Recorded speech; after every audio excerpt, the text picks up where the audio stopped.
तर नीट पेपरफुटी प्रकरणाच्या तपासाला वेग आलेला आहे। नीट पेपरफुटीचा खरा गॉडफादर कोण याचा तपास सध्या सीबीआय कडून सुरू आहे। पेपरफुटी प्रकरणातील आरोपी मनीषा हवालदारच्या पतीच्या मोबाईलमध्ये एका व्यक्तीचा नंबर गॉड या नावाने सेव्ह करण्यात आला होता आणि याच क्रमांकासोबत संशयास्पद संवाद सुरू होता अशी माहिती सीबीआयच्या तपासातून समोर आली आहे। त्यामुळे मोबाईलमधील गॉड कोण याचा तपास आता सीबीआय करणार आहे। तसंच डिलीट करण्यात आलेल्या चॅट्समधून आणखी काही महत्त्वाची माहिती समोर येण्याची शक्यता तपास यंत्रणांनी व्यक्त केली आहे।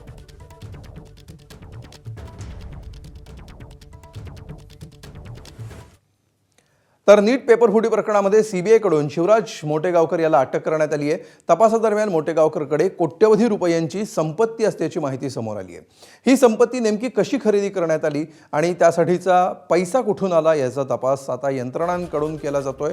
राज्यामध्ये अनेक ठिकाणी शिवराज मोटेगावकरांच्या मालमत्ता असल्याची माहिती तपासात समोर आली आहे। यामध्ये पुण्यातल्या वारजे भागामध्ये बेंगळुरू मुंबई महामार्गालगत असलेली 51 गुंठ्यांची प्रॉपर्टी विशेष चर्चेत आहे। 2023 मध्ये मोटेगावकर यांनी ही जागा खरेदी केल्याची माहिती आहे। सध्याच्या बाजारभावानुसार या 51 गुंठ्यांच्या जागेची किंमत कोट्यवधी रुपयांमध्ये असल्याचं सांगितलं जात आहे।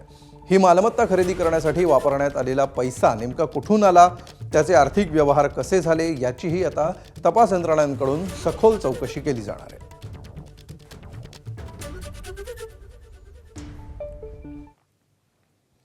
तर लातूर नीट पेपरफुटी प्रकरणाला सीबीआयच्या ताब्यात असलेले आरसीसी कोचिंग क्लासेसचे संचालक शिवराज मोटेगावकरांचा आणखी एक धक्कादायक व्हिडिओ व्हायरल झालाय। या व्हिडिओमध्ये मोटेगावकर क्लासमधल्या विद्यार्थ्यांवर तांब्याच्या भांड्यातील पाणी गवताच्या सहाय्याने शिंपडताना दिसतात। तसंच तुम्ही एम्समध्ये जाणार असा दावा करत असल्याचं समोर आलंय।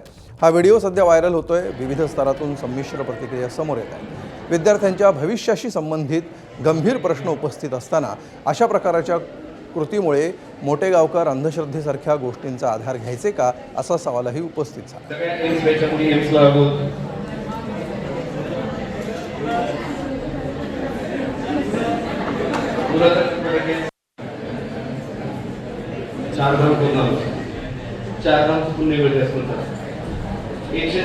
वर्षानंतर हा पर्व आले।